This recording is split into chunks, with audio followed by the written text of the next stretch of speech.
with a single digital identity, we are issuing identity from birth, from zero, everybody.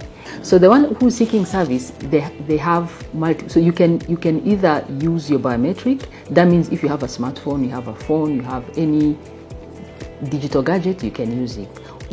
Today with the physical, when you lose it, you have to apply, wait for it to come. But with the digital ID, if you forget your SDIN number, you can go to any center. It's immediate. Na kokanya, you go and then they'll give it back to you. The digital identity is it is another form of an identity. So it's an identity. It's just to identify you, to be able to, for you to be given service.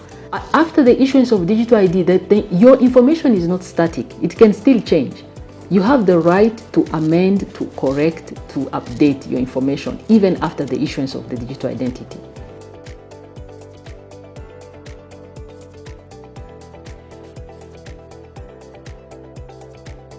So the digital identity is a drive that the government of Rwanda decided to embark on. One, to provide better service delivery to the citizens by going with where the technology is today. Normally, the ID that we had was issued, and it required the service provider and the service seeker to be at in the same premise. Like you had to come over the counter and then I would give you service. But with the digital identity, it is moving these steps even further, where you can completely access services online without being with the person who's giving you the service, and in a more secure manner, and ensuring that the person, even if you're meeting virtually, they are still the same person with whom you're giving the service. So it is also to comply to the eKYC regulations. It's to ensure that the data subject, meaning the owner of the identity, also is informed about this access to their data. This is the alignment to the law on personal data protection and privacy, where every time your personal data is being accessed, you have to be informed and you have to give consent. And when you give consent to the exact data set that are required for that service. So the key issues is, one is that way of issuing authenticating the person without being with them physically, meaning you can use the digital format of your identity to be able to transact. The other one is the people we are giving the ID. Remember that today, with the ID we currently have, we're issuing it from 16, meaning those who are below 16 do not have an ID card. But with a single digital identity, we are issuing identity from birth, from zero, everybody, and also even the people we are giving it to. Today, the ID we had was being issued to citizen, to foreign resident, meaning they're here for 6 months and above, and to refugees.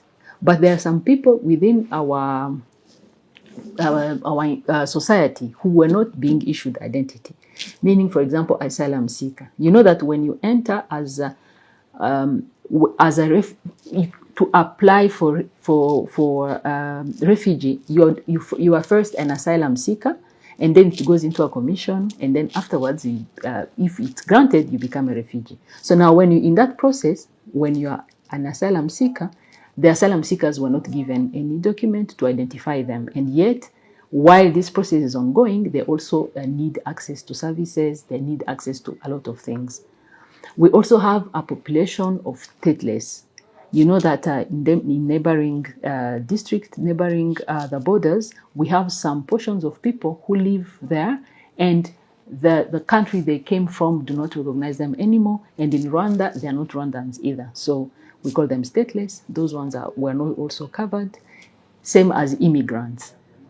Because of the free movement between our borders, we get to have immigrants on our border, in our land, and they also were not issued a proper identity card. So all those people were now being considered when we issue the single digital identity. The information about your nationality will be also part of the data set that is available for your digital identity, but on the physical card, you do not differentiate to say, because an identity card is to identify you.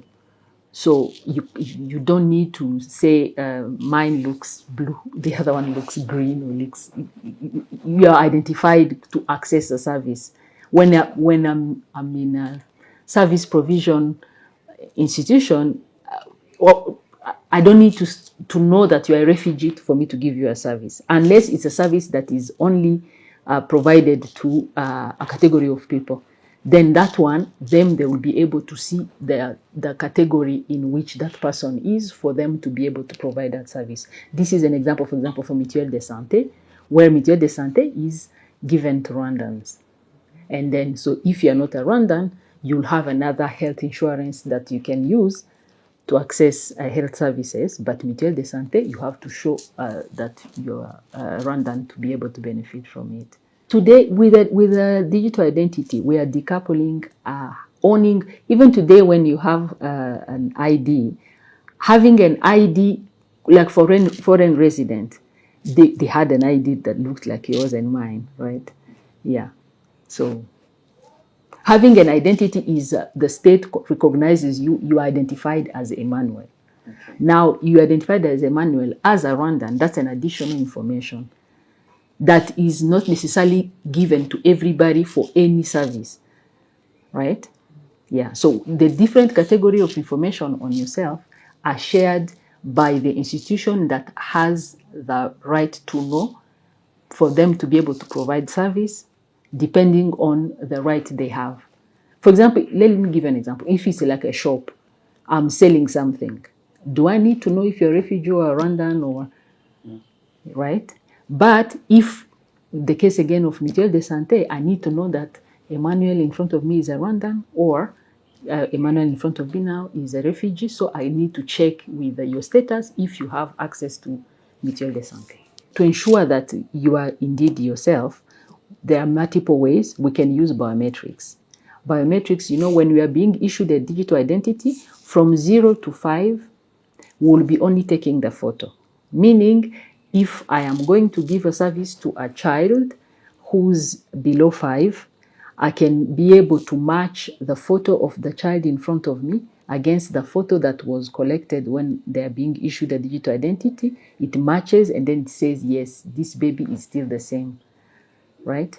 And now if you are above 5, now you can be giving the full biometric, meaning the face, the iris, and the 10 fingerprint. So now at the service counter, if I want to confirm that Emmanuel is still Emmanuel, you can either use your iris, you can either use your fingerprint, or you can use your face as well to match. So you use biometric now for authentication, which is another difference we have between the ID we had today and the digital identity. With the digital identity, the biometric that we collected will also be used for authentication. Normally, when you collect biometric, they are used for deduplication. So the difference between deduplication and authentication is when you're collecting biometrics, usually it is to ensure that the person is unique. So you take the fingerprint or whatever other biometric modality you collect, you run it against every other biometric that you have to confirm that this person did not come as somebody else previously, right? That's the deduplication. Now, when you go to the authentication, it is just to match the person who's seeking service claims to be Josephine. Is this really Josephine? Meaning then it can even send you an OTP. And then I say, I received that OTP, I key it in. When I key it in, you confirm that, yes, I am sure that even if I'm not with Josephine physically, but there is a code that I sent and then she confirmed. So later on, I as Josephine cannot claim to say, I'm not accepting, you did not contact me, right? Then I'll say, no, there was a code that was sent to you, or kindly use your face. Then I can use, if I have a smartphone, I can use my face, it confirms, and then the person can give me the service and I don't have to be with them when they're giving me that service.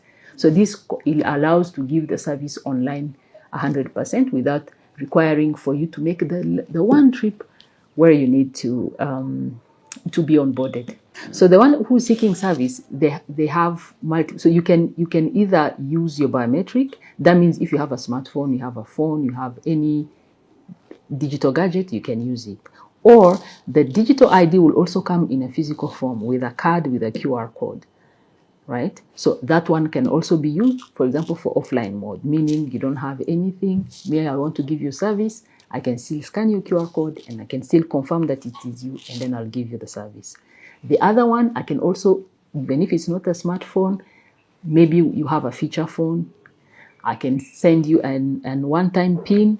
You see the one-time PIN, that comes in a simplest form as a text. Then you can use it to authenticate, and then they're giving you the service.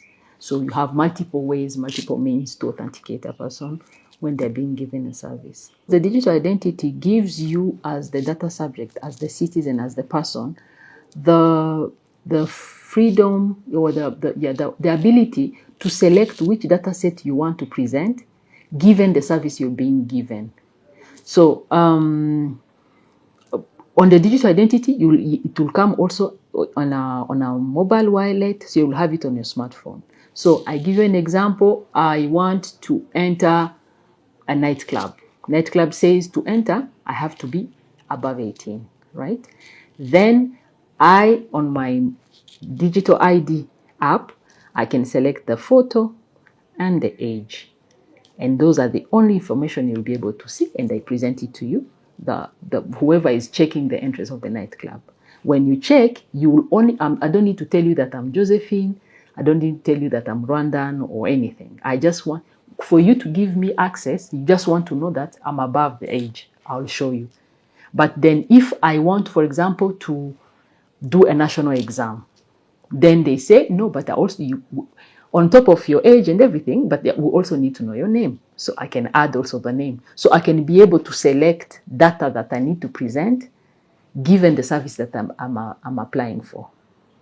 So this is in compliance to the DPP law, because in the law on personal protection and privacy, it says that as much data set on you is there, you have the right to select only those that are being used for that service.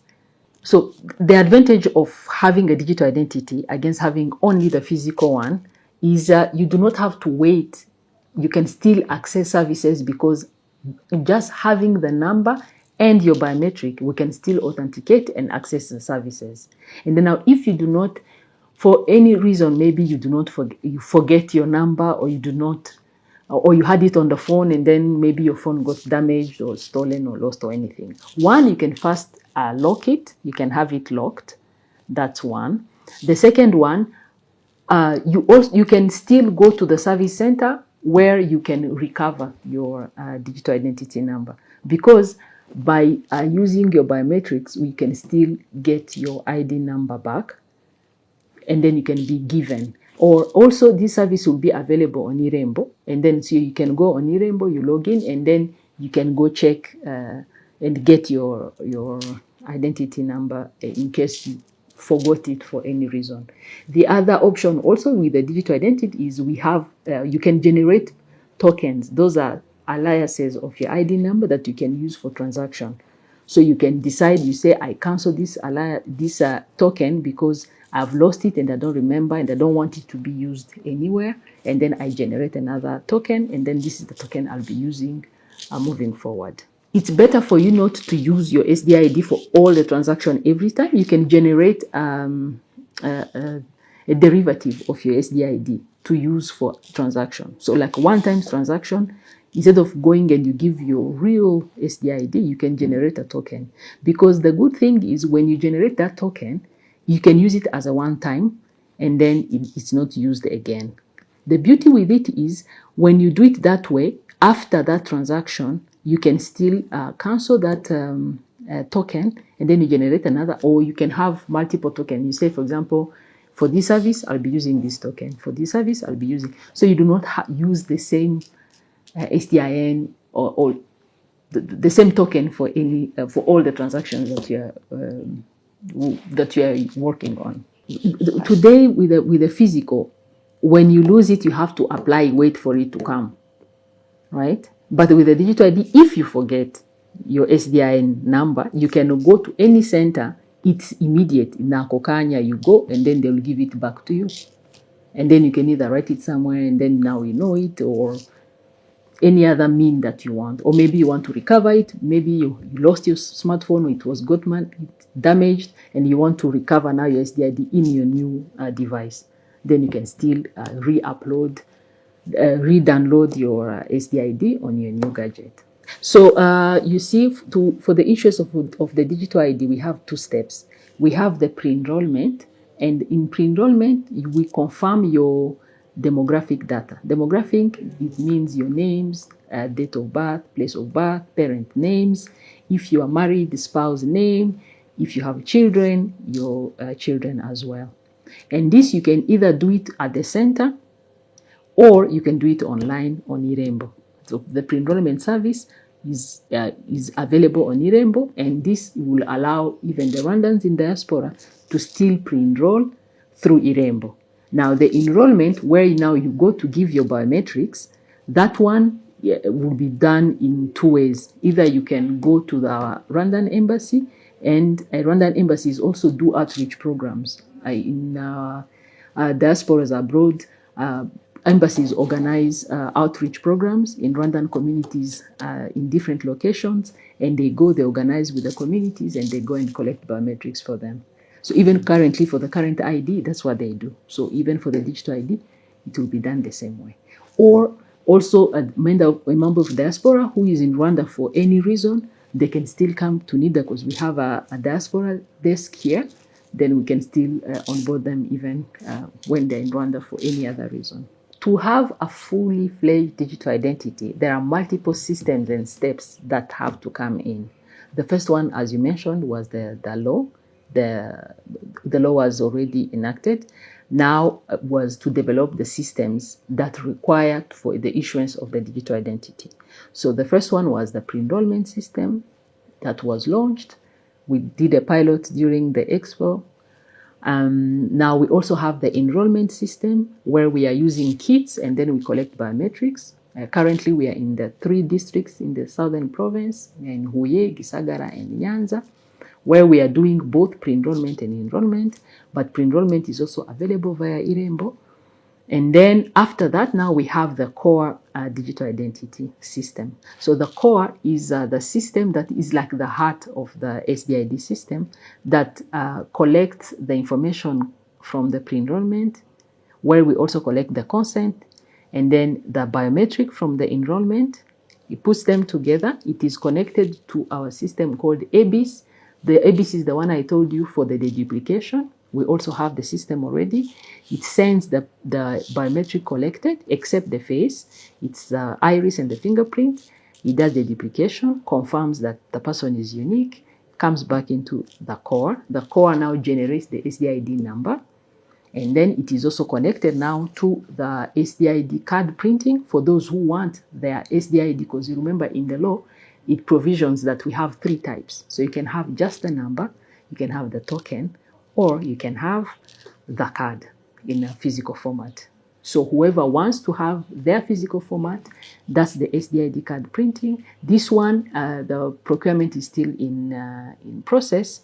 And then after that, we also have the layer for authentication, which is called AMBAS, and that one is at contracting level, and which will all go live. So now we are doing massive data collection across the country. We hope to be done by June, end of May, June next year, 2026. But the core development has started already. It will be going live also around that same period, so that when the core is up now, you'll be able to be informed, this is your SDID number, and then you can use it moving forward. And then with the AMBAS, you can be able to authenticate and access multiple services. And all these services pertaining to SDID, the same as current ID services that are on Irembo, the SDID services will also be available on Irembo. So you can either access them from the SDID wallet on your phone if you have a smartphone, or you can also access it via Irembo through your personal account. Everything that is starting, obviously the first 3 districts, people come at different paces, but awareness is there. We are doing different outreach programs. We are going into schools. We are going into universities. We are going in different places where people are so that we can collect their biometrics and we can onboard them for the SDID. The challenges that were there before were the delays in the procurement process, but also you understand because we divided the procurable item into smaller procurement or bids, and some of them we had to retender more than once. So, but the good thing is everybody is now on board. So now the work has started. Some systems have gone live while others are being developed. So it's work being done in concurrency. The digital identity is just, it is another form of an identity.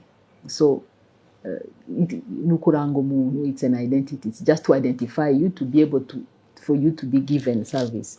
So there's nothing ill, there's nothing hidden behind, there's nothing. It is just to embrace the new technology that we've reached on, and then we can be able to provision to ensure that we are also at par with where science and technology has reached. So it's not there's no ill intention. There's nothing. It's to identify. It's just a new form of issuing identity. So identity has always been in Rwanda since we started with Ibuku. We went to different forms of ID depending on the technology, the advances that were there. So now we are at the era where we have the digital identity and we are embracing the digital identity. So there's nothing, it is just following the trends and ensuring that people can transact securely from where they are. If you have the ID today, the physical one we have, it is just moving that same one to the digital format. And you can still have the physical one if you want it as well. We looked at Estonia, they have digital identity. We looked at Singapore, they also have a digital identity. Even on the continent, some countries have started. We have Ethiopia that has a digital identity. We have Nigeria has digital identity. So yes, there are different countries that are implementing one form or another of a digital identity. Even Kenya, they've embarked on it now, Uganda. You know that normally for you to be issued a passport, you have to show your identity card, at least when you're 16 and above. So that will still continue because it's the identity. So you need to be identified to be given another travel document, right? And even for the driving license, for you to apply for a driving license, you need to show your identity. Depending on the category in which you fall, if you're a foreign resident, you're a refugee, for asylum seeker, whatever, you need to be identified for you to be able to be given the driving license. So the integration will still continue because it's a new form of identity. So all the integrations that existed before will still continue even today. But what we'll see is actually we'll see even more integration and more services that will be born because we are covering now a new segment of population that was not covered before. So we'll be able to see new types of integrations and new services. Innovation will really be born from this digital identity. So I think we need to separate services because what you are saying is actually the process called change of name. So be it a digital identity, be it the identity we have today, be it any other form of identity. When one is born, by law, they are given names by their parents or their legal guardian. And for any reason throughout their lifetime, they can change that name. And if they want to change it, there are processes. They have to apply for it. The Ministry of Local Government is the one mandated to do it. The service is available in Irembo. You can apply for a change of name. And when you apply and it goes through the National Gazette, you come with that changed name. You go back to the registry so that even your record, your birth record, are updated with this new name. Now, the other question you asked about getting your spouse name.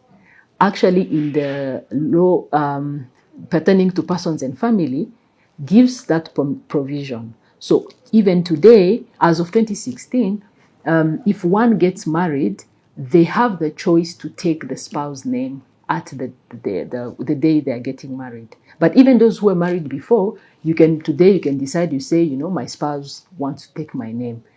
It is appended to the names that you have, and you go back to the registry where that marriage was done, they append that name, and then across all the documents, that now the spouse that got the name of their spouse is added, that name is added.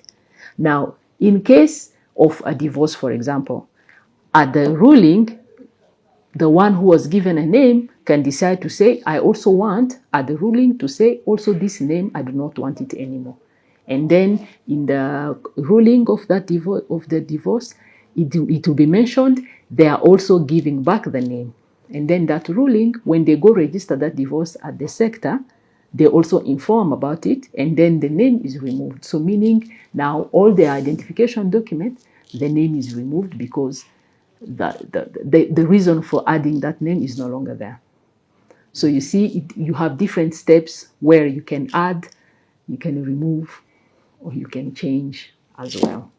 No, but that's a normal process, be it on digital ID, even on digital ID, when today you are being onboarded for the digital ID, and you happen to have your gazette that already gives you, allows you to change your name, you'll give a copy of that gazette, and then the names that appear on the gazette are the ones we'll register you on.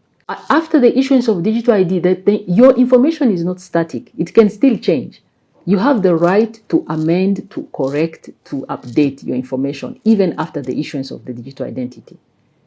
Because, for example, yes, you can be issued a digital identity today when you are single, and then you get married and you take your spouse's name. Clearly, your single digital identity, the name on your ID will also be amended and go with the names that you have now in your civil registry, right? Yes. So you can still amend. Even you know that on the digital identity, you need to put your residence, your address, and people can move. So today I can apply for my digital identity while staying in Kigali, but maybe two years, 3 years down the line, I move to another place. I can still go under my digital identity, my residential address. I change it, I put it to the new address. Because remember that when you give me the digital identity and my address that is there is the address that I use to access a lot of service, and the main one is I use that address even for voting. Through the process of pre-enrollment, that's where we are doing all of that. So when you come with your ID, we present to you, we show you the information we have on you. And if any information at all among your data set is incorrect or needs to be changed, we have multiple ways to correct it. One, for example, the spelling of your name can be different. Then you have another document that has the correct spelling. We take it as a supporting document and we correct your name. There are some people who have the date of birth as 1st January, but you have another document that shows your real date of birth, but provided that all the other information are still matching those on the identity, we also use it to correct your date of birth and match it with your other document. There are some people who, for example, on your parent name, there was only one name, yet they have 2 names.